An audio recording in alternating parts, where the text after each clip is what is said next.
Welcome back to another edition of Elevate Your Grind, brought to you by the Cannabis Lab. I am your host, Todd Rosales, and I'm glad that I can keep these energy levels up because I have spent the entire day at the Emerge Virtual Conference as their host. It was an honor to be there, but I still have a show to do. I still have great guests to bring you, and we still have a cannabis community to educate here, folks. We've got a full week of shows for you. We've got an amazing guest today. You know I never give it away, even though I've posted it online, so you know who it is. But tomorrow we have the team from Couch Lock News. I'm a big fan of these guys. They are all over Florida. They're giving real reviews. They're asking the hard questions. They're a bunch of kids in college. So I'm really excited to have them on to talk about the Florida market, talk about their podcast, their plans, and everything else they have going on. And then on Thursday, we have some friends from Leafly stopping in. If you remember the early days of the show, all I talked about was the terpene kaleidoscope from Leafly. Well, now a year later, we finally have them on the show to talk about it, and I cannot wait. Of course, we'll talk about so much more as well. Folks, we've got great events coming up for C-Lab in person. That's right. We're doing in-person events again. We're wearing masks. We're staying socially distant. We're doing temperature checks. So we're doing the right way. But it's time for our cannabis community here in Florida to start seeing each other again. And we're doing that. So you can check out all of our live events here at joinclab.com. And of course, if you want to check out any of our upcoming or any of our past interviews, you can find those at youtube.com/elevateyourgrind. Okay, my guest today, I have been trying to get on the show for a while, but she keeps providing me some of my favorite guests on the show. So I can't get mad at her for not coming on herself because she's given me some of my favorite interviews, but she is finally here and I am so excited to talk to her. Please welcome the president of Women Grow and the founder and CEO of GVM Communications, Gia Morón. Gia, thank you for joining me. Thank you so much. I'm so psyched to be here. And you know what? I think what a better time than today. Yeah, no, so for those of you who don't know, when a guest comes on, they log into the Zoom and we pretty much do about 10 minutes of a podcast before we even start recording. But Gian and I were talking about what was going on in New York today. And Gia, I didn't even know that you were actually involved in working on some of this stuff. So I'm going to just ask you the question I asked you before because we didn't get all the way through it. New York is about to legalize. It's being voted on. And the question I asked you is, are they doing it right? Are we happy with what we're getting? And what you listed off so far sounds great. So let's talk about what's going on in New York. Yeah, absolutely. And they're currently voting like right now as we speak. So I jumped off the Senate debate to hop on the interview. And so I'm sure by the time we're done, it will be wrapped and, we'll finally legalize or at least get that official word. But yeah, I believe that we are doing it right. It's been a long time coming. What's interesting is I entered the industry in 2015. So I'd like to say I was a guppy at that point, right? Just still learning, understanding. I knew what I wanted to do in the industry, but it's really the advocates that taught me how to become an advocate in this space, right? Because it's a federally illegal industry, right? And so while, in 2015, we had this medical program that came into the market, it was so limited. But at the same time, as we're working towards adult legalization, that's when I began to learn about the bill that was in place and understanding what was available, in terms of adult use legalization. And it wasn't in the best format, like way back when, right? Considering that it was not only like 6 years ago, but I really started learning and doing more work, I'd say around like 2016, 2017, 2018. So we've been actually working on this for quite some time. Now, I in no way will take any credit for saying, that we've been in, in the deep whole circles, like, getting this together. I would absolutely attribute it to many of the organizations that have been here, the grassroots organizers, the advocates like Focal, Drug Policy Alliance, which we've worked with for some time. But, over the years, we began doing more and more with them, joining them on lobby days, joining these coalitions. So I'm a part of Start Smart New York, which is a coalition that has been advocating for adult use legalization. And so when people are hearing about, these bills and these laws that we're waiting to pass. It's a lot of work that has gone into this. We have our sponsoring legislators that have been pushing it to the forefront, but it's been the advocates that have been also working on this in terms of getting that language in. So, when we started, you asked me, am I happy? I'm like, hell yeah, I'm happy. Why? Because we get, and let me preface this by saying I'm born, bred New York. I'm a New Yorker through and through, but I'm from Brooklyn. I'm born, raised Brooklyn. I still live in Brooklyn. My family's in Brooklyn. And so this is more than a business. This is personal. So I got to ask real quick, because my family is from Brooklyn as well. So where? My family's from Mill Basin. Oh, get out. So I am born, raised in Williamsburg, old Williamsburg, not this new shit. So Yeah. I was born in 69. I grew up in Williamsburg in the 70s, the 80s, the 90s. So I know what Williamsburg was. I know what Bushwick was. I know what Clinton Hill, Fort Greene, Bed-Stuy, Crown Heights. I know those neighborhoods. Why? Because I, knew people there. I, traveled throughout the city and throughout Brooklyn. So it's personal because it's home. Yeah. Right. And so this is not just business. And I've tried to explain that to people that, while we do the work that we do, we also travel across the country. But I would never go into anyone's backyard uninvited and then tell them what they should be doing. And that's how I feel about New York. And that's how I feel about New York State, is that this isn't a state that I just, moved to. I literally was conceived, born, raised here, right? So it's personal to me. My mother was born here and my family, still lives here. And so what we want to see is exactly what we've been fighting for, right? And so the fact that this bill includes 40% revenue going, and I'm looking I pulled up, many of the points because I want to make sure that I cover them, because I believe, a lot of people watch your show. So I'm hoping that they get, some takeaway from it. It's important because if we can replicate what we're doing here in other states, man.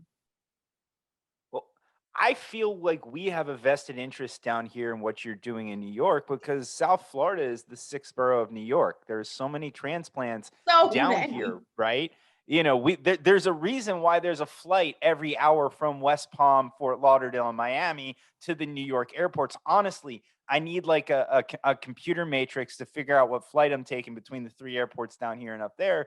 But I honestly feel like a lot of people down here have a true vested interest in what you're doing in New York, because we're there so often. And a lot of us are New Yorkers. I mean, I see your NYC hat. I see your Yankees hat in the background.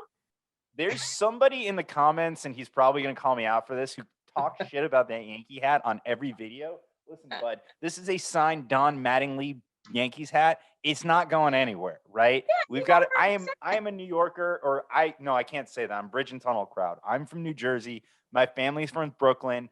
But for some reason, when you have a connection to New York, specifically the five boroughs, there's just a sense of pride so much that there are so many people in the country that try to fake it.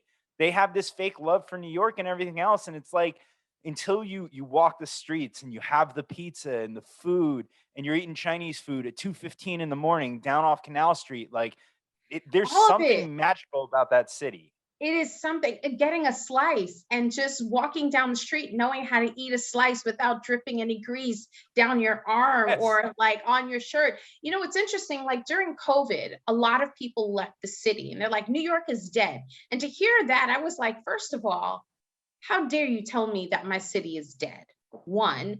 Two, clearly it's not really your home, because no one abandons their home to say something is dead. Let me leave. What you do is you stay behind to help build it up. And so I do want to go back to this bill, because that's part of it, right? Like the fact that we're getting 40% reinvestment in communities, right? That will go to schools and education and how often do we hear that? The fact that we'll have an equity program. 50% of our licenses go to the equity program, although they're not vertical licenses. The fact that people will have that opportunity is important. That we're getting expungement. On that note, expungement is huge. Let's back up one point before we get to expungement. You talk about the licenses. I almost think there's an advantage to them not being vertical because it lowers the barrier to entry. So if they required vertical, and I've heard you talk about this with the access to capital. If you Yeah, require vertical, you have to build a grow and everything else. This gives the opportunity for people just to open retail stores, and you just need the real estate and the technology and the inventory, right? You don't need a grow, you don't need all that. You can have a right. handful of people that are going to work a lot of hours, and I kind of like that. And tell me if I'm wrong, I feel like it lowers the capital barrier to entry to get Absolutely. involved. Absolutely, it does. I mean, what's great about this, and again, like, is everyone entirely happy? No, I don't think everyone will be entirely happy, but for what we're getting, I'm Yeah. really proud of it. And Initially, we weren't going to have consumer delivery, and we're getting consumer delivery. The idea of someone who's wanted to do that as a business, and how accessible that is in terms of being able to create the business, not the access of the product, but being able to yeah, launch that business. And we still have commercial delivery to retail space. But again, it's like the options, and that's what we've always asked for in this industry, right? Having that yeah. availability to be able to enter at affordable price points. And not only that, you guys are getting expungement and home grow right off the bat, not having to fight for it after the fact. That is huge. Home grow. And this morning I woke up. We had a longtime advocate who passed away, unfortunately, in 2019. His name is Doug Green, and I don't know why I woke up with him this morning um, on my brain and my heart. But Doug fought for years for home grow. He just kept saying, "We need home grow. We need home grow." And the fact that we're able to get it, I feel like it's almost like a homage to him. So Yeah. we get three mature, three immature, and then per household, you end up having six mature, six immature, right? And so it's kind of Wow. somewhat like what we've seen in DC and maybe in Massachusetts before, right? And so it's actually interesting to have that availability, because I think about a couple of years ago. Oh no, last year. Gosh, time is flying by. I met a young lady in at our Women Grow Leadership Summit, and she happened to have a disability. She's disabled, and she's the one that helped me to understand why home grow was so important for people with disabilities. And she said, "Gia, imagine if I could grow my own plant at home. That now reduces my travel to the dispensary, the hassle of the preparing to get there, just to get the medicine, to have that same hassle to get back home." And I thought, wow, we take our whole physical selves for granted. That if Yeah. it takes someone with a disability to show me, if I had it right here at home, not only would I feel better, but it removes that hassle of the transportation of getting to these facilities. Not to say that delivery doesn't help, but they're like, look, we know our conditions. Why can't we grow our own? And she's absolutely right. Shout out to Yeah. King's Floyd. She taught me that. I listen, I'm of the camp where I never understood why people were fighting for home grow so hard. I understood that people wanted to grow, but it had to be, it had to be explained to me too. And cuz I said, listen, I've tried to grow the plant in the past life. It's not easy. It's It's not easy. not easy. It I is don't grow not. my own food. I grow nothing at my house. I do like to make food from scratch, but then people are saying, look at what the homebrew community started.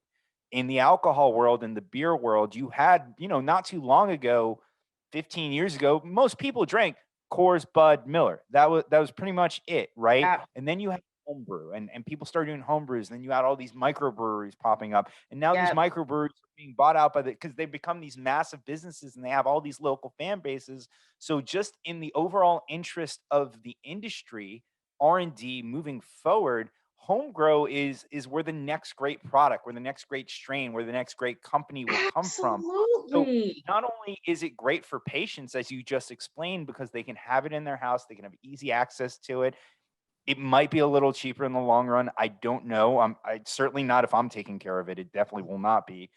But on top of that, to allow people to experiment within their own four walls of their house, I think that's truly what creates a free market and drives our industry forward, right? And that's where home grow was explained to me. And now I've become a supporter of it. So it's interesting as we have these conversations. You mentioned your Women Grow Leadership Summit. I got to be honest with you, GA, we're getting to a point in this industry where I'm jealous that I am not a female, because most of the powerful, most influential people in this industry are now women. And like, you're going to have like the top executives at the Women Grow Summit, and there's not going to be any guys allowed. We're going to be sitting there like, we want to hear from the top people too, but I guess it'll be fair at that point. You know, it's a constant. It depends on who you're talking to be honest, right? Do I believe that we have a substantial amount of women in the industry? No. And the reason why I say that, like, while I'm in a community of women, I'm sorry about that. While I'm in a community of women, when I look at leadership across the leading companies, the majority of them are not women. When I look at the C-suite of these companies, the minority are women, right? Like, they may have one or two, if that. When I look at the boards of these companies, there aren't very many women. So, but when you look at ownership, right, on a smaller scale, yeah, women entrepreneurship is increasing, and that's wonderful. But the idea is, depends on how big these entrepreneurs want to grow as a business, right? There are some who are fine remaining a small mom and pop community company, but then there are some who are looking to scale.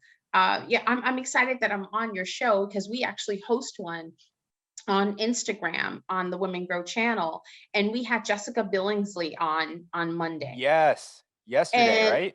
yes, and she is okay. So first of all, Jessica, as you know, is a CEO of a publicly traded company in the cannabis industry. That's like damn near unicorn. Like, we don't have very many of that, right? You've got Kim Rivers, you've got Jessica. I know that there's a couple of others who are out of Canada, but there really aren't very many. And if I can sit here and start naming them on one hand, that already tells you that, there aren't enough women. But what I see this is that invitation of more women coming into the industry. Now, when you come to the leadership summit, you're like, oh, damn, I didn't know so many women here, right? Because you pull us all together in one place, and it does look like representation is here. But when we all go back to our respective homes, and you realize you're going to your cities and your towns and you're looking for that community, it's not as big as you thought it was. And so the idea is, we hope to see more women come into this industry. We want to see more women of color come into this industry. And so we got to just, keep doing what we're doing. You guys are doing great work, and you make a good point there, right? When we look at the industry as a whole, we do see a lot of women in pockets of the country. But like you said, when you go back to your community, they're not there. I happen to be in the state where Kim Rivers operates. So, she is the most successful cannabis entrepreneur in our state. And I had Jessica on my show. I mean, the conversation we had, just talking to her about her entrepreneurial journey, like I told her, I'm like, this is one of the first companies you've run. And being the CEO of a publicly traded company would scare the crap out of me. And she's Right. not doing it. She's handling it well. She's crushing it. And I remember just talking to her about her journey from starting that company to where she is now, and just the emotional toll and everything else. And it's amazing. But I've made so many great friends in this industry, and I can't believe how many of them are women, and women entrepreneurs, and just badass, confident women. And as someone who has a daughter and has another one on the way, I love the fact that I've become friendly. Yeah, I didn't tell you that one. Yeah, we have another one due Oh, yeah. that's awesome. So Congratulations. thank you very much. I love my first daughter. I'm a very proud girl dad. But I want to be the type of father that can give my girls the confidence that you have, and the confidence that Jessica has. and that Dr. Shonda has, and Erica Daniels, and Emily Paxia, and Cody Sanchez, and Carson Humiston. Like, I've met all of you, and you're some of the nicest people I've ever met. I mean, Emily Paxia here runs one of the most successful hedge funds in the country. Not cannabis hedge funds, folks. One of the most Right. successful hedge funds in the country. And literally, she's like, hey, do you want to go do karaoke? Like, let's go have some fun. And so, it's amazing to me. I think what you guys are doing is great, and I want to see more of it. I actually want to talk about your entrepreneurial journey because this is what really Sure. interests me. So I look at where you came from and where you are now, and it's actually interesting because it feel like, and I don't mean this in a negative way, getting let go from companies has always been a stepping stone to you, to your next opportunity. Whereas most people would look at getting let go as like, shit, what do I do? You've gone further every time next. So, and I didn't get the whole history because I was scanning through interviews. But if I remember correctly, you worked kind of in entertainment. That job ended. You ended up doing basically PR for Goldman Sachs for 15 years. They let you go there too after 15 years, which led you to start your own company. Like, literally, Yep. getting fired, which would crush most people. And I don't know if fire, let go, whatever it is, led you to your next success. So I want to put you back in these situations. You're with your first company, and what I like is that I think Goldman kind of recognized your skill set to match up with them, or at least something along those lines. But you got let go, and then you find yourself on Wall Street of all places. So you put yourself in that situation. You get let go. You don't know what the future, and then Wall Street comes knocking. What was that experience like to a young Gia? That's it's so interesting, and I'm so glad you asked that, right? So the first company was the Fremantle Corporation. So that was corporate television.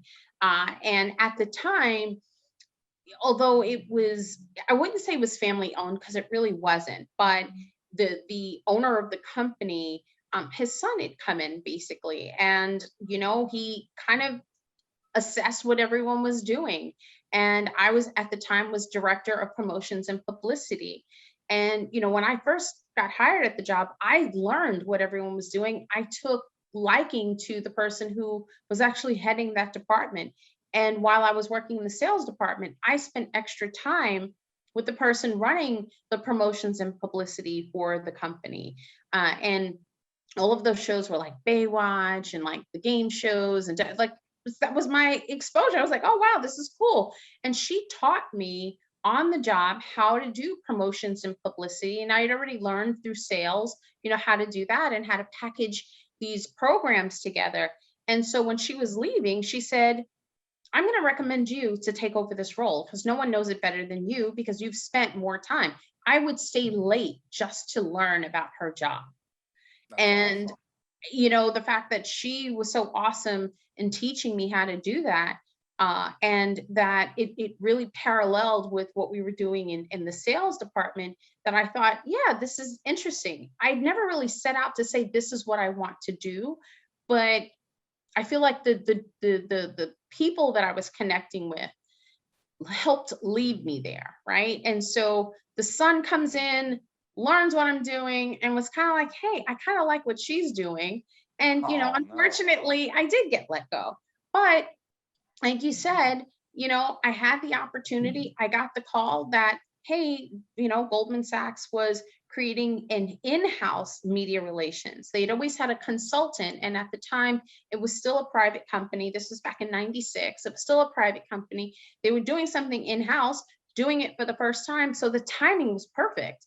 And, we were a small team at that time. So I really started learning about financial services because I didn't know anything about it. I promise you, I knew nothing about it. That was not my goal.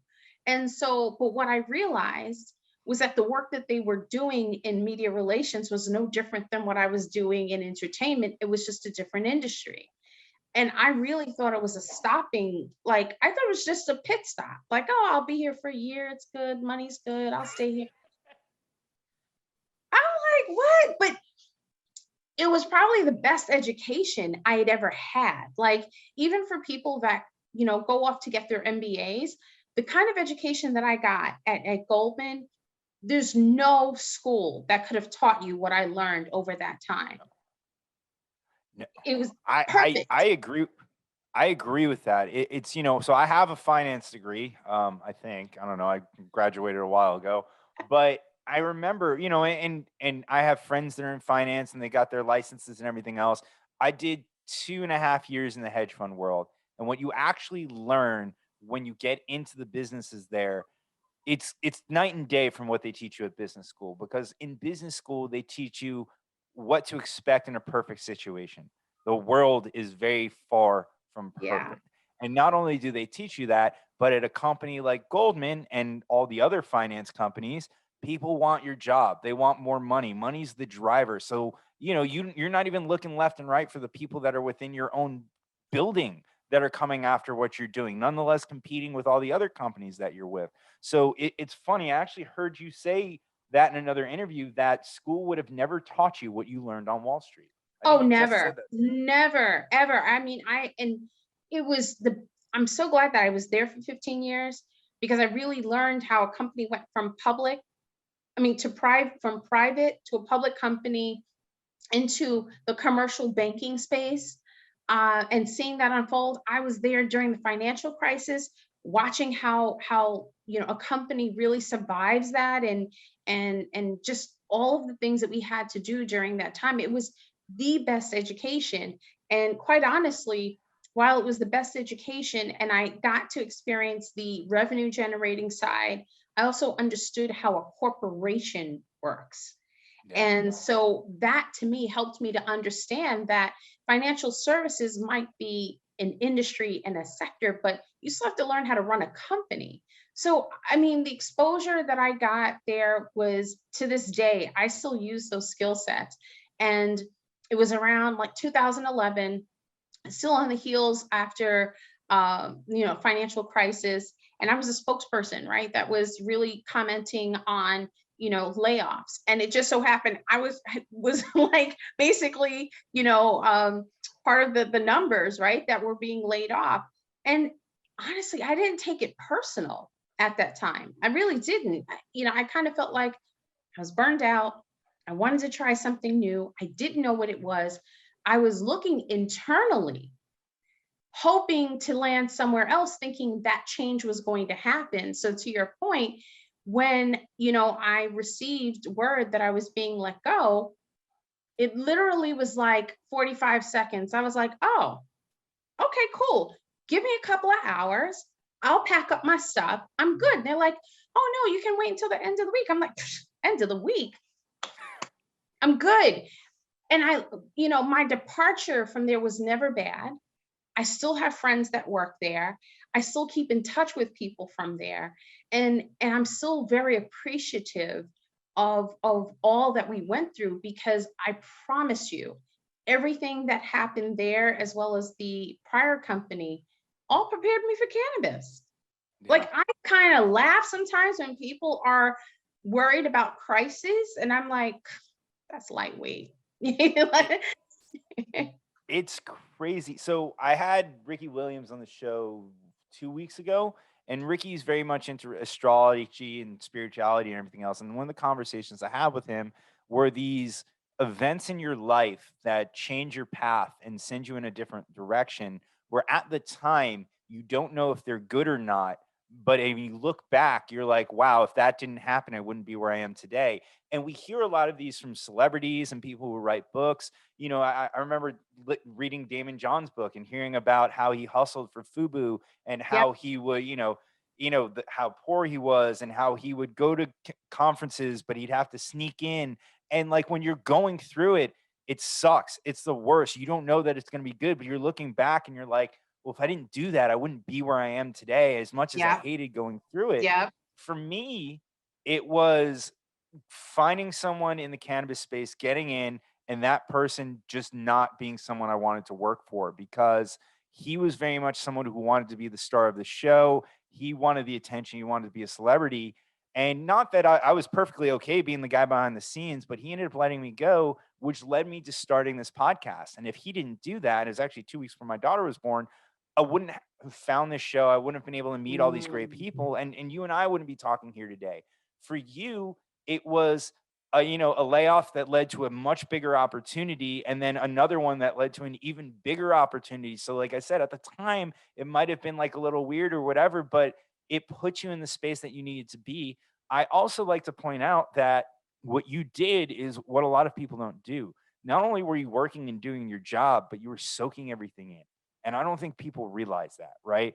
Like you said, you were staying late to learn new skills. You were learning how this operated or how that operated. And I think it's very important for people to understand when you work for a business is to kind of soak everything. You don't just show up and do your job and go home. That's Like, exactly, and I'm yeah. starting that whole hustle mentality, the whole getting ahead mentality. It's not that you have to work yourself to the bone till you're at the point of exhaustion. But if you just show up at 9, take your hour lunch and leave at 5, and you leave everything else out there, your mind's not still kind of at work thinking about things. You're not going to be some of these massively successful people. And I think that's what our general public needs the education on is when we say that when someone says they work 80, 90 hours a week, it doesn't mean they're in the office doing paperwork 90 hours a week. It No, means when they're at home, when they have some free time, they're thinking, how could I do this better? How do we handle this? How do we do that? Thinking about your job and problem solving is a part of that too. And I imagine that that's part of the education that you guys talk about at Women oh Grow and my a lot of gosh. It I love what you said because one thing is I actually love working. I love what I do. I may not necessarily want to work for anyone else anymore because I've been an entrepreneur. Believe it or not, I started GVM Communications, unbeknownst to me at the time, April 20th, 2012. Who that is knew? awesome. I had no idea. Do you That is understand? I great. was not thinking about cannabis in 2012 as a business, as being in an industry at all. Yet I did. And it's incredible to me that that happened, right? And so to your point, I'm I'm either reading a book, I'm listening to an audiobook, I am thinking about a conversation that I had with someone and I told them I'd get back to them. And many people don't think that I'm a processor. I process, and you may hear from me at midnight, 2 in the morning, leaving you a recorded message saying, "Hey, I was thinking about the conversation we had, and blah blah blah blah blah," or I'm sending an email because it's what drives me, right? And I also recognize that I don't just want to work a 9 to 5. I do want to build a successful business. And I recognize from all the people that you've mentioned that it took time and effort. And even in playing, even if you're going bowling or something like that, I know that when I want to be creative and yet still think, I may go and cook. I may go and do some art. I might go for a walk because I'm still working, right? But the juices are still flowing. But I recognize in all the books that I've read, all the speeches that I've seen in conferences, that's what all the successful guys do and women do. That's they're thinking yet still moving through life. They're not necessarily sitting behind a desk, but they're still working, they're still strategizing. And I think that that's important. No, I agree. And I hope my wife is watching this show because I constantly get accused of not being there in a moment. Not all the time, luckily, but a lot of times I might be thinking about something for work. She'll say something to me. I'm like, wait, what? She's like, are you not paying attention? I'm like, sorry, this happened today. And it was bugging me. I got to figure out the answer to it. So, There is a I sacrifice, Todd. That yep. that's the one thing that I do want to acknowledge. The work that we all do, no matter in cannabis or outside of it, if you're passionate and driven in that space, your family does sometimes sort of receive the brunt, right, of that Yeah. sacrifice, that you're not always entirely present. And that's something that I would like to get better at. And I try so hard, trust me, when I tell you, but you're absolutely right, because you can't control the thoughts. They can come up at any time and your family members talking to you, you're like, wait, what? I wasn't listening to you. Like, say that again. I hate saying it. God forbid they tell a bad story because I'll just tune out anyway. And it's like they're sitting there in that story, and I'm just like, did I send that follow-up email? Did I write? Is the attachments there? I don't know if I like what I sent them. I should probably rework that another time. Oh wait, you're still telling the story? Crap. It's the truth. God bless my daughter, because she has a thick skin, and there are many times where she's, probably pouring her heart out. And I was like, I'm sorry, I really wasn't listening to you. What are you saying again? And she's like, ah, and I'm thinking, God, I'm sorry.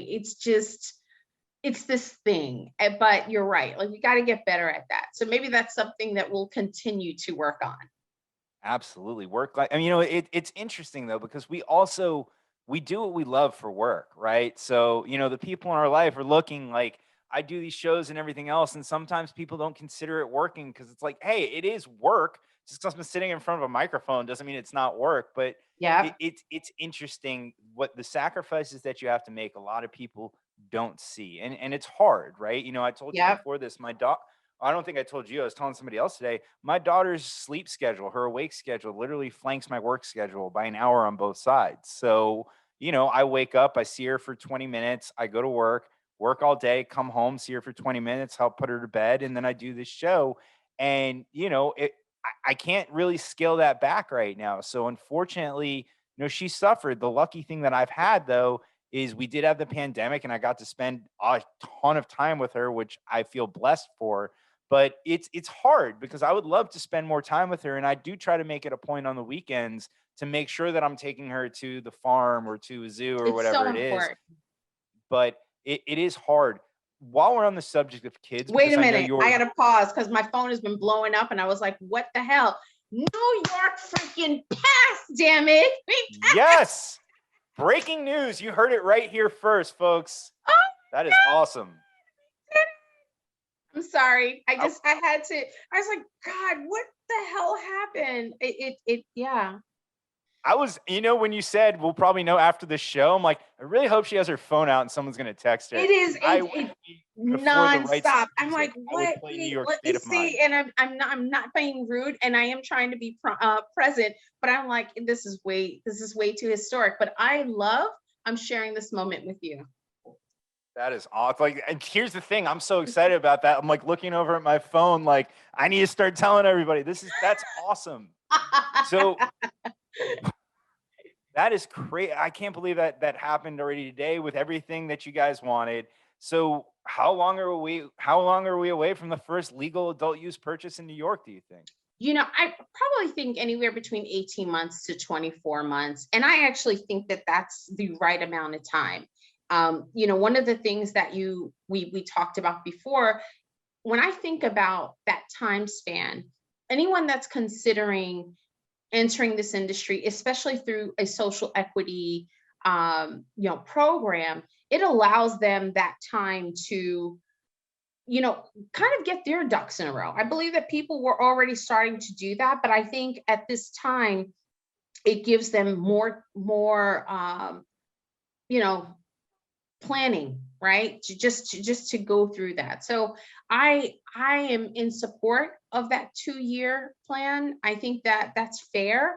I also think that it allows us as a state, because while it's passed, we still have rules and laws and Yeah.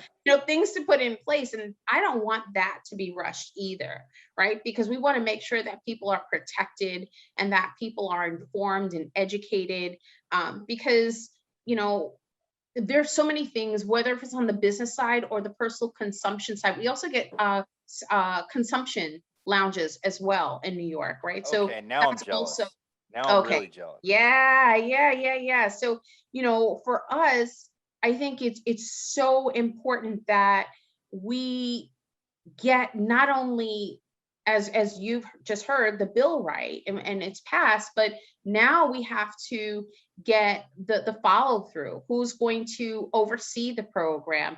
Who's going to be on the advisory of it?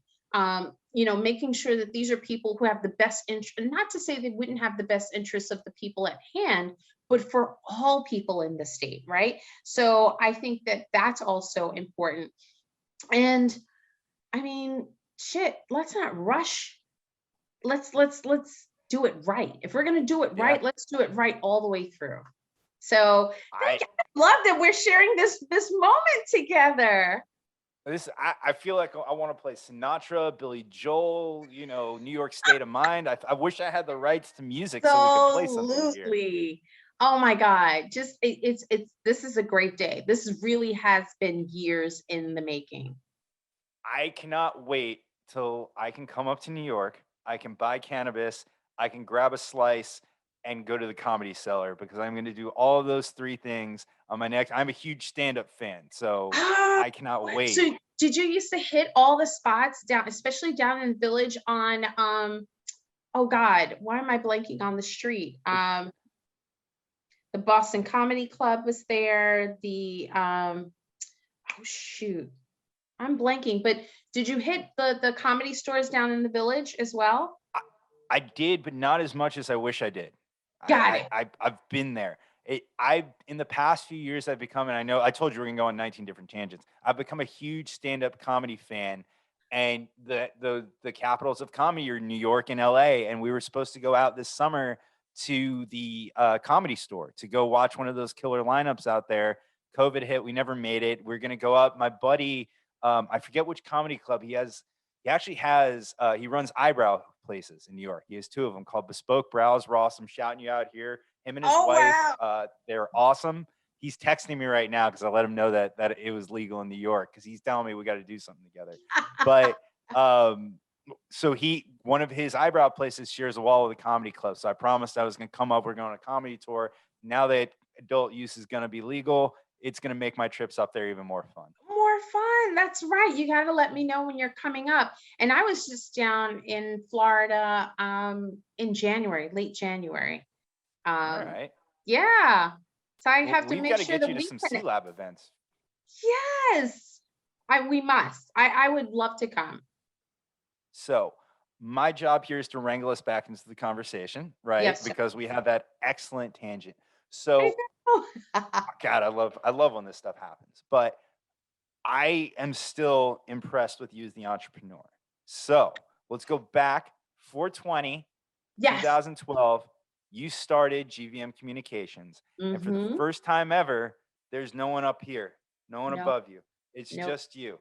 What does it feel like for the first time after 15 years for a very major corporation when you just open your own doors and get started? How do you have the confidence, the skill set? How do you just move forward from there? How do you push forward and get to where you are now? You know, it's interesting. I set out, I think I'd always wanted to do it. I just didn't know what to do, right? I had not given it thought, but I knew that I always wanted to have my own company. And I said, well, let me do this now. While at the time my daughter was going into her senior year in high school. And I'm like, okay, she's not a kid anymore. She's about to go off to college. So let me see what this is like.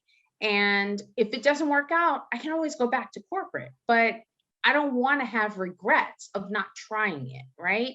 And that's the one thing is I've never been afraid to fail at something.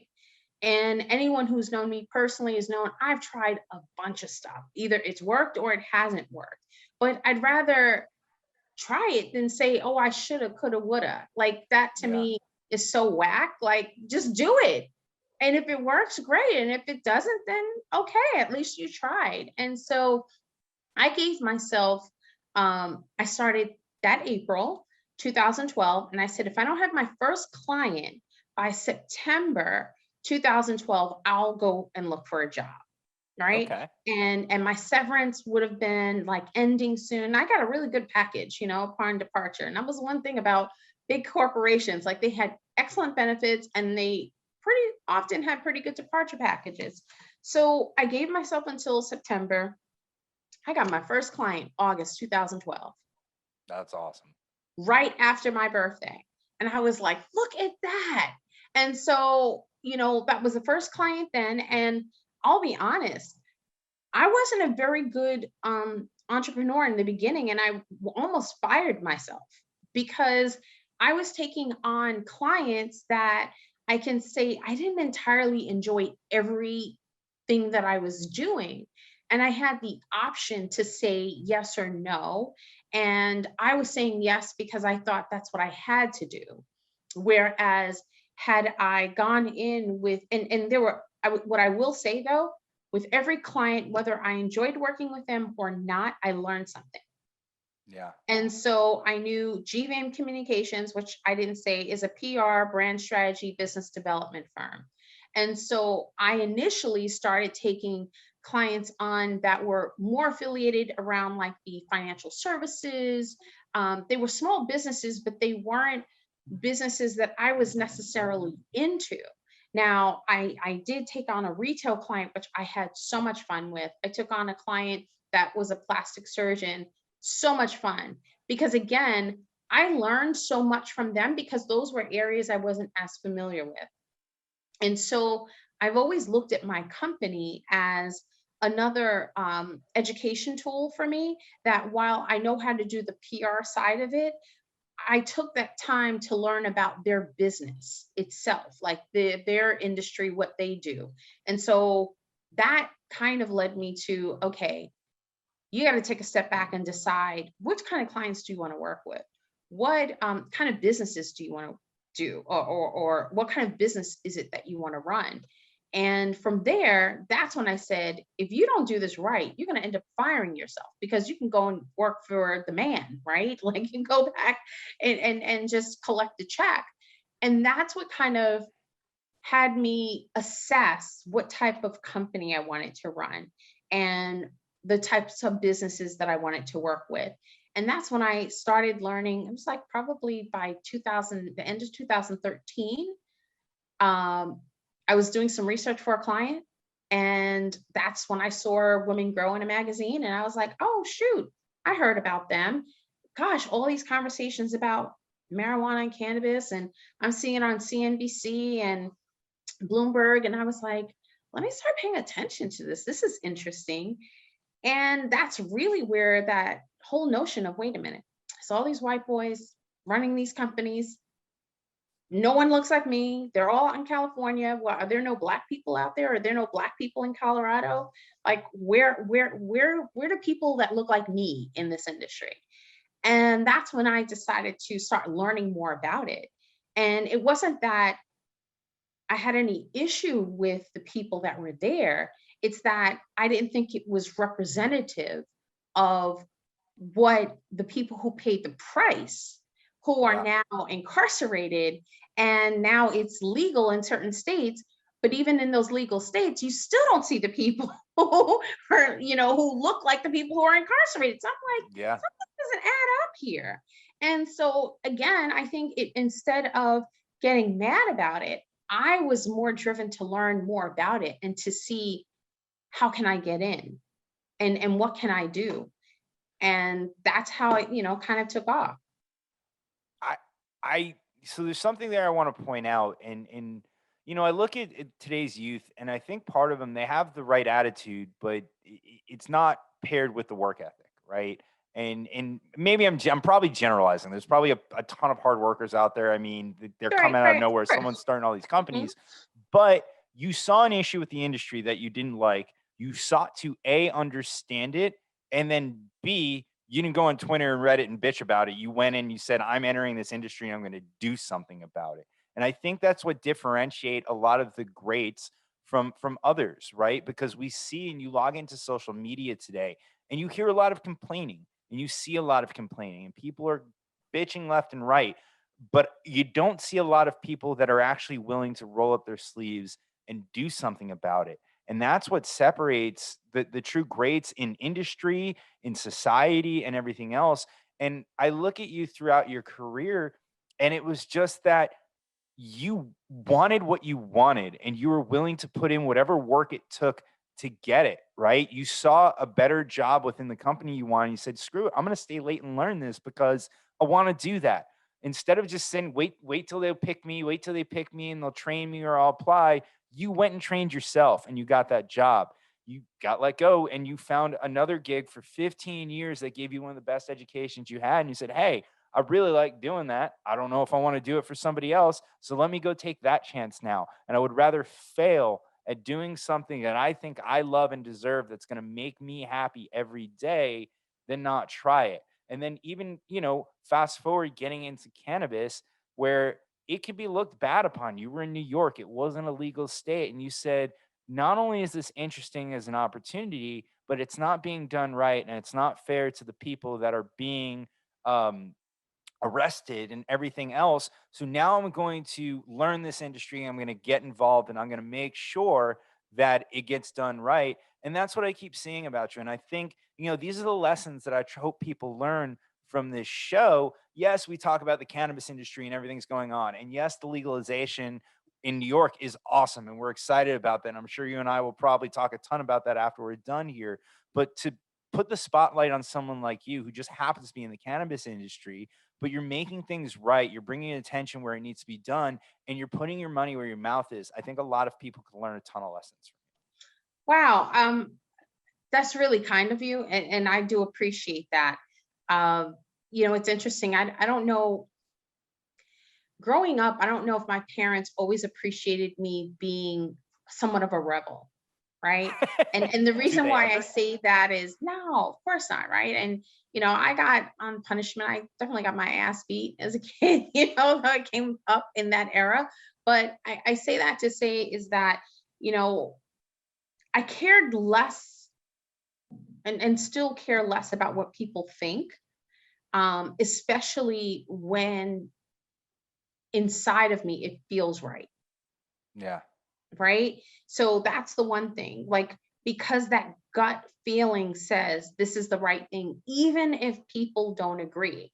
Now, I actually want to go back. So, what you said earlier about the Twitter thing, I think it's really interesting. So, I think the difference is, though, coming from financial services, that also wasn't a very diverse industry as well, right? So, Not coming even into close. A cannabis, lot less I was diverse. like, oh, this is home. I get it. Yeah. The only black person in the room, the only woman in the room. Yeah, right. It's cool. So it's not letting those things stop you, right? You can always have those obstacles in the way and then decide that there is no other way beyond that. Whereas there are some other people will say, let me figure out how to get around this obstacle, over it, under it, whatever have you, and keep it moving. Now, I've always been a solutions driven person. I'm never one that even watches the news and I sit back and I say, oh, that's terrible. If there's something that triggers me, I may turn around and try and figure out, well, let me donate to them, like without someone saying, right?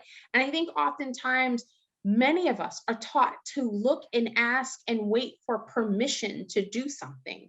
Now, if it's against the law, I'm not encouraging Yeah. anyone to break the law, but I think that over time with confidence, um, it is important, right? To then start making those decisions for yourself. Like, if no one's telling you not to do something and you know it's available to go do it. Yeah. Who the fuck So cares what anyone's going to think? Just do it. it, it's it's interesting because I think that's hard for a lot of people. And again, something we touched on before we started was People what are I've afraid of noticed. rejection. 100%. People are afraid of rejection. And I want to see that because here's the thing, I'm not afraid of picking up the phone or calling someone that I don't even know.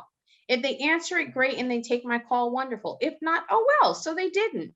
But if you're not afraid of being rejected, then you will go so much further because you're like, okay, so I got 15 million no's. Someone eventually is going to say yes. Someone's going to take that call. Someone's going to say, hey, I can't talk to you now, but let's meet. That's great. But if Yeah. you don't get rejected or at least take action, then how are you going to know the answer? Stop making up the fucking answers. Find out. Yeah. No, I can't agree with that more. So I started my career in sales as a cold caller, right? And I hope people understand when when You know? when you when you say that or when I say that, where I am not afraid to call somebody at this point, but I will still say to this day, I've been doing it for 14, 15 years. I'll still make cold calls. Don't get me wrong, folks. There are some not times when I reach for that phone, the nerves set in. I start having Yes. those thoughts, but you just have to push yourself to do it. And it, going back, like I said, I think the thing that I noticed with all entrepreneurs, at least the successful ones, is just the level of confidence and belief in yourself. And to your point, people are afraid of rejection. And I think they're also afraid of what the people closest to them will Well, think. thanks. And I think we've we've gotten to a bad point in a society where if you're not confident in yourself, you might break somebody else down, or you might, they may not be around. You're like, oh, you know what so and so's doing? Yeah, they're not going to succeed. I know he's trying, but And this happens a lot. It happens a lot in minority communities. It happens in lower income communities where people will see someone getting out and they're like, no, that's not fair. You can't get out. So I'm going to bring you back down to where I am. When in reality, if we all kind of support each other and lift you, and I don't know if this is the way, but if you give support and say, hey, we're behind you, you know, that old joke, not the meme where don't show throw baby showers, throw business showers, right? But if we Mhm. truly did something like that and we support each other, and in some of these communities saying, hey, you're going to make it. We believe in you. You're going to inspire others. That gives somebody a whole lot different thought process in their mind saying, I can do this. I am going to inspire others and I want to. And maybe they're going to turn around and try to inspire others. And hey, all those people talk trash about me. I showed them I don't need to talk to them anymore because they're poison in my life. Yeah. And now it's hard for me to have that conversation, but I feel like there are a lot of haters out there why a lot of people don't take that next step.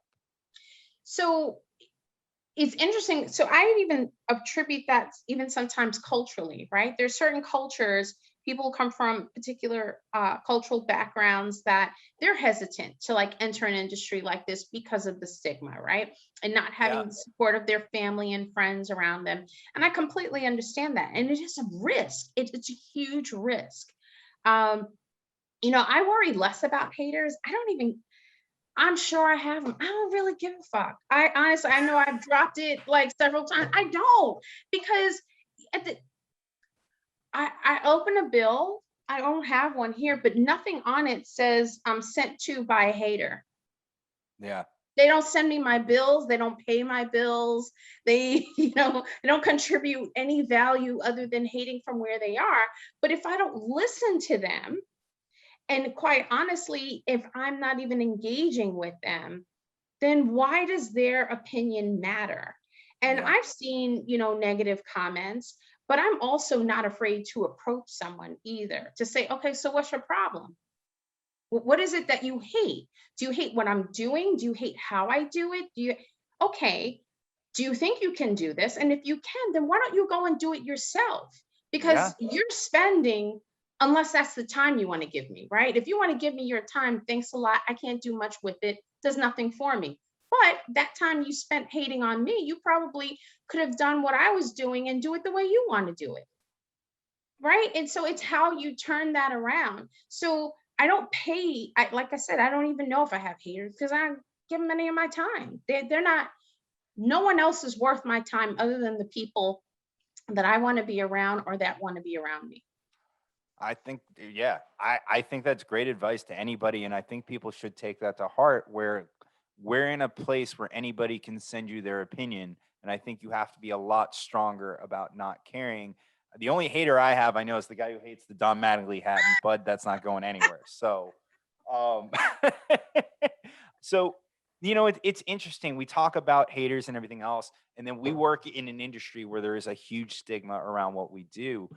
I tell this story a lot. The first probably 10 to 20 episodes of this show, I was very hesitant to talk about my own personal cannabis use on this show because it was on my social media, it was on my Facebook. And yes, most of the people I know knew that I consumed, but I Mhm. wasn't out there. I wasn't shouting it from the rooftops, right? And it's interesting. I had to get a lot more comfortable to the point where I'm like, yeah, this is what I do. This is the industry I'm in, and I'll support it. When you started, I think 2015, 16, getting into cannabis, how were those conversations? Were you just headfirst into it, or were you worried about that stigma within your community, within your family, and everybody else? So when I started researching it around 2013, 2014, I was kind of hiding it then, right? Yeah. I had the stigma, right? But Hmm. it was at some point, I think my interest grew greater than the fear of the stigma. And after going to a few Women Grow meetings, and at the time, the market leader, Melissa Myers, like, hey, can you come on and do like communications with us here in New York? And then, at that time, my daughter's in college. My dad unfortunately had passed away in 2008, so I was less worried about him. But even though he was a retired police officer, New York City police detective, I don't think he would have been surprised. I think he would have been like, "All right, Gia, like you've done a lot of whatever. The But I've rebel. always been, even with the craziest ideas, I've always been pretty much responsible. Like I've played hard to work hard, but at the same time, I've always taken care of my business. So, and that's whatever that is, personal or work related. So, just telling my mother and daughter up front, like, hey, I'm going into the cannabis industry. And it's not asking permission because I'm doing it. I'm letting you know if it's uncomfortable, we should talk about it and just ask me questions. And my mom, I'm sure she was like, okay, but still not for it. And it's funny because today, she'll still come to me with information as if it's going to help me like along the way. And it's so funny to me because I'm like, or she'll go to someone else and say, get their advice and then come back and tell me. And I'm like, your daughter's the plug, and yet you want to go elsewhere. Okay, fine, whatever. At least you're cool with it though. And so, I am so happy you said that because my mom does the exact same thing. My mom, she was asking me for things that could help her sleep and everything else. I'm like, I got 130 episodes talking to all the industry leaders. I am a patient here. I do research. I do conferences, and I'm trying to give her all the advice. And then all of a sudden, she's in Orlando with some friends, and she texts me, and she's like, "Hey, what do you think about this? So and so said I should use it." I'm like, "I hate you." That's what I think about it, because I go, literally 130 episodes, Mom. You've liked every single one on social media, and you're not going to listen to what I'm saying. You're listening to this random idiot saying. Sorry, whoever you are, you're not an idiot. That's exactly it. That's what moms do. They like everything. They'll tell everyone, but then find a doctor or a nurse. Well, the nurse said, and I'm like, yeah, it's the same thing I told you. You have that product. But no matter what, at the end, what I love about it is that while they were uncomfortable, they've learned through me how to become more comfortable with it. Even my daughter in college, like she was like, okay, that's cool. And I think the novelty of it at the time, it was cool. And then she was like, okay, fine, whatever. But then she ended up working with GVM Communications for over a year. So then she got a better understanding of it. And she's like, oh, this is like really interesting. It's not just about smoking weed. And I think that's what they had to get past. And once they understood it, their perspective changed. So, I mean, let's plug one of your clients, Alira, with Dr. Shonda and Erica Daniels, working with people with disabilities, working with autism and everything else. Yep. I mean, that story right there alone. By the way, I've never said this on my show. I've said it on other shows. Erica Daniels might have been my favorite interview I've done out of 130 episodes because her story, everything about that person is amazing.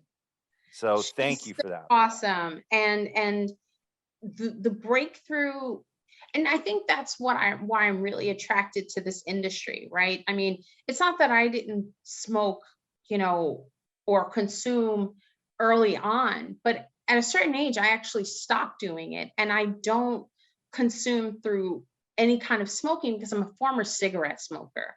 And as a former cigarette smoker, that's a trigger for me. So when people ask me, like, do I consume? I'm like, I actually like tea. I love a THC infused tea. I think that they're really cool. I'm not hugely big on many of the edibles, but I do like them. And here's a reason why. I love sugar, Todd. I love sugar. And so who's going to tell me to take a bite? That is the meanest thing to me about edibles. Yes. And they're getting better. They're getting better. They say they're so putting like good. High-end chocolates and like all these crazy desserts and everything. I'm like, you guys know I'm supposed to have one dose of this, right? One. I don't have that kind of willpower. My willpower is Make not it taste set up like that Pepto. way. Yeah. So that's why I enjoy the teas, right? Or, or have any kind of like a tincture that I might add to like, I might take or something like that. So that's my method of consumption, right? I prefer that. But what I love about this industry goes back to what I've always said. I've learned so much. Yeah. All that I'm learning in this industry, even if I went to school, still wouldn't be able to teach me. agree with that. And it's funny, my personal interest in this industry is so much different than my business interest in this industry. Like I'm a joint smoker. I love smoking joints. I always will. There is adult use, there's medicinal. That part Yeah. of the industry is where I need, not where I need it to be, but it's good. I'm happy. You know, it's there. I get to talk to a lot of people, where a lot of my learning interests now come from what Dr. Shonda and what Erica are doing with people Mm-hmm. with disabilities and other diseases and things like that, in industrial hemp companies and Mm-hmm. sustainability and hemp You building had materials. Olodari Like on here, Dr. Olodari Odomoso. You had him on here. automotive, yes, Dr. Dare. I love that conversation. I want to hang out with him. Like I honestly, mean, after I'm like, dude, I wish we brilliant did this in person. mind. His mind is incredible. But that's what I mean. Like, I never thought that entering this industry that I would meet scientists the way that I Yes. do, and the doctors, right, that we meet. And as you said, like someone like Erica that has a son with autism and and worked with another company to formulate her product. You met Wanda, right? Like meeting people Yes. like Wanda J. Like Wanda's it's, incredible. but I mean, again, like Jessica, like combining cannabis and tech. This industry blows my mind with how much it will scale across all existing industries. It's mind blowing, and that's why for me it's more than just the consumption use of it. It's understanding how this emerging industry not only is a business, but the number of people that it helps, not just only in business, but also as a medicine, and honestly, and through consumption. I mean, everyone wants to chill out and relax. I love a good cannabis wine. That's the other thing Yeah. I dig. Yes, like they're awesome. It's the creativity in this space is phenomenal. I am very excited to try cannabis wine. I think our mutual friend is the one that you're talking about, and Cynthia, who is another one of the most amazing people that I've met in Is this she not industry. badass? So She's so she's amazing. incredible. Absolutely. Cynthia again is another friend and ally, and just the networks that I've built in cannabis. Yeah, I always talk about people in this industry as my friends because it's how I see them, right? Like we have business relationships, but it's like when we talk, I feel like it's 80%, 90% like about things we're passionate about, and then like 10% like, all right, so how are we going to structure this thing? Okay, you're good, we're good. Okay, let's go back to the fun stuff. So Don't you find that it's the first industry where, like, I came into this very still with the corporate attitude, right? And so I'm used to going to meetings, shaking hands. I was so like put off at first how much everyone wanted to hug. This is of course yeah. pre-COVID, right? But everyone's like so loving and kind. And I thought, wow, that's pretty interesting. But I think it's the plan. I think it has a lot to do with the plan. Yeah. But it's the conversations are very different. I just remember just how accepting and how friendly everybody was, where I came from finance. Like the guys on the stage in the finance conference, they're shuffled off, they're kept in a different area, they're not accessible. I remember every conference I've Right. gone to, Kim Rivers gets off the stage, she has a 10-minute conversation with me.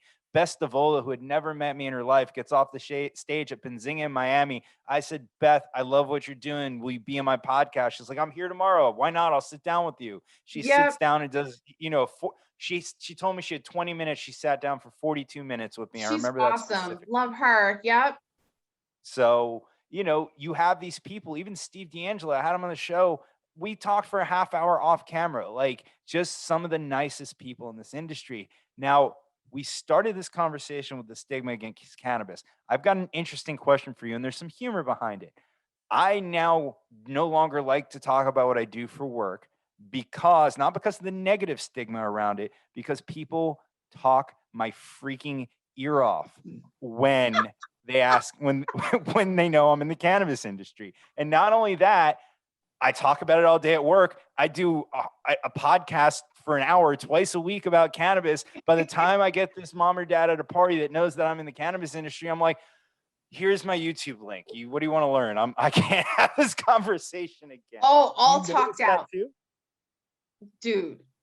Okay, so first of all, I have an Android. So I've gotten so much crap for not having an iPhone so I can get on Clubhouse, right? Clubhouse, yes. The phenomenal, amazing app that everyone wants to, to be on. Well, my workday, because I'm running Women Grow, and then I've got GVM Communications, and we got a ton of clients on that side. And then it's the actual running the business. It's not only just the clients, it's the business on both sides. And then I've got another project that I'm working on. So I'm usually, if I go to bed at 11:30, that's like going to bed at 8 o'clock for me. I'm usually going to sleep anywhere between 1 and 3 in the morning, right? Do you think I want to get on Clubhouse? No, I don't want to. I'm tired of talking. I don't want to talk. I don't want to talk about weed. I don't want to talk about groups. I don't want to talk about networks. And I also want to do regular people stuff. I love your poochie. I see. Oh yeah, that's Daisy. She always likes to come in and sit down behind the scenes here. But yeah, so I also want to do regular stuff. I've actually gotten hit up on like LinkedIn or Instagram. Like I'm just looking, right? Just being normal person. Look, and someone will say, "I just saw you commented. Can I talk to you about the industry?" And I'm thinking, I just want to sit here and like pictures. I just want to heart it up. Can I just heart it up on stuff? And that's the part, is that it's difficult to actually do that separation, between the work that we do, because I feel like the more mainstream the work that we're doing, right? It's now a sexy industry. So now everyone wants to talk about it, whether through a business opportunity or once they learn you're in it, they're like, "Oh, well, what can I take for this ache and pain?" And I'm like, I don't know, just put some salve on it. You'll because we do get that burnout, because there's a lot of time and hours and effort, and there isn't people don't see what all the other things that we do that's off camera behind the scenes, that they think, "Oh, you got time, you can tell me how to get into this industry in like 30 minutes." No, I really can't. No, it's crazy. Time management is a special skill, and I'm glad that you brought out Clubhouse, because I remember when it came out, in the back of my head, and I don't mean this in negative, folks, I'm like, I hope this app fails, because I don't want another platform I gotta have to learn. And the thing is, you're right. And I have denied it. I know eventually I will get on it, but I think that's the key. What you said is time management, right? And making that time that, you know what, it's enough cannabis talk for the day. I got to go spend time with my family, right? I got to go spend time with my daughter. And that's anyone in this industry, that yes, our families definitely, feel the brunt of the sacrifice. But while I don't want to regret not being in this industry, I also don't want to regret those times of not being with my family when I've dedicated that time to it. And so, the other piece is not only being confident, but being confident to say no. Yeah. No, it's hard. like, yeah, no, I'm with the family. No, I'm with my friends. No, I just want to watch a movie and don't feel like talking about weed. How about that? Yeah.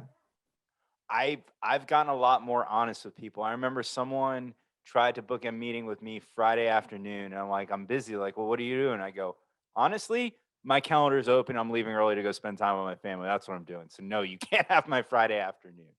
But Absolutely. Absolutely. And I think your well-being, my well-being is important, but also making sure the well-being of our personal space is healthy.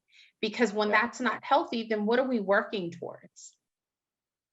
this has been an awesome conversation. I love all the topics that we're getting, but I am getting to the point where we have been talking for over an hour, and I need Oh to go my spend God. some time with the family. Right? These things go fast, don't they? So fast. You must. Well, I am so happy that we did this today. I'm so happy to spend this historic time with you today, to spend this Yes. at the end of Women's Congratulations, New History York. Month, legalization in New York. And I'm sorry it took me so long, but I'm glad that today it happened. I'm very glad it happened too. I actually have, because I'm very jealous of you, imitation Brooklyn pizza waiting for me. Jimmy Brooklyn's down here in Florida. So I need to get up to New York and have a proper slice with you Proper. up there. Yes. Must. Absolutely. Well, Okay. Gia, before we let you go, because it's a Yes. hard way to end this conversation, I can keep going for a long time, and we will definitely do this again. We got to do it in person, though. Um, let's get all the promotions, all the plugs, anything you want to promote before we let you go. Well, I always encourage people to follow us at Women Grow on Twitter, Facebook, LinkedIn, and Instagram. We have a podcast coming out soon, so I'll be entering your circles, right, of Yes. entering the podcast world. We're really excited about that. We have this amazing partnership with a number of companies, one of them being Curaleaf. We've got one with ArcView and Greenflower. There's a lot of great companies that we'll be partnering with on the Women Grow side. And on the GVM side, I mean, honestly, we are rocking out. I like our hemp and cannabis side, while we cover all PR, but our hemp and cannabis side, especially during the pandemic, it really picked up, I'd say even more, because once the industry became essential business, it was like nonstop. So if anyone is interested in PR, brand strategy, or business development services, look up GVM Communications, and I don't know, follow me on social media, Gia_VM. That's me. And just let her like your pictures. Don't attack her right away. I will answer, but you know what I'm saying. The 12 o'clock. No, I don't want to talk about cannabis. I just want to Excellent. like your Well, picture. Gia, thank you so much. Thanks so much. And thank you to everybody at home. This has been an awesome episode. Of course, if you missed any part of this episode, you can check it out on Monday on our YouTube page at youtube.com/elevate your grind, or you can listen to the audio version anywhere where you find your podcast. Just search for Elevate Your Grind. You'll find us there. If you want to see any of the great stuff coming up with Cannabis Lab, you can find that at joinclab.com. And to our good friends in New York, congratulations. Welcome to the club. And we can't wait to burn one up there with everybody. So we will see you live here tomorrow with the Couch Lock News team. Have a good night.